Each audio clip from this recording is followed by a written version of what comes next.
Besson.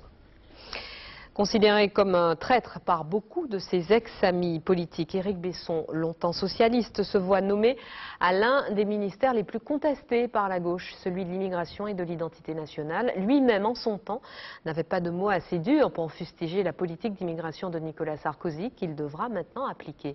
Sylvien Thierry, Guillaume Barbier. L'étoile montante du gouvernement, Éric Besson, recevant la semaine dernière Tony Blair, Angela Merkel et Nicolas Sarkozy pour sauver le capitalisme.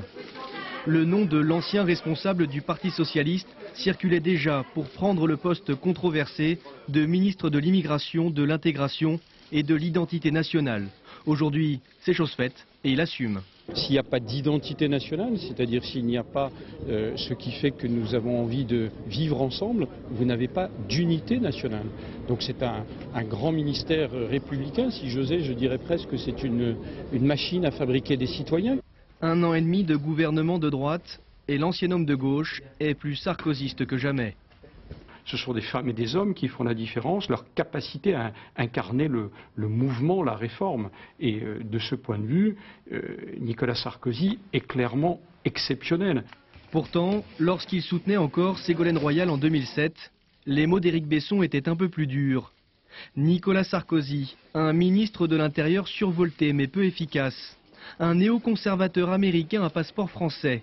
Mais un mois plus tard, c'est la rupture avec Ségolène Royal et toute sa famille politique. Est-ce que vous croyez que les salariés ici présents connaissent M. Besson? M. Besson claque alors la porte avec fracas et se rallie à Nicolas Sarkozy. Força, Nicolas, et allez la France. Propulsé ministre d'ouverture au lendemain de la victoire, rôle pas facile à tenir dans cette assemblée où il siégeait autrefois à gauche. De décider. Besson, il est dans une logique, il va jusqu'au bout. Il l'assume, c'est le traître heureux.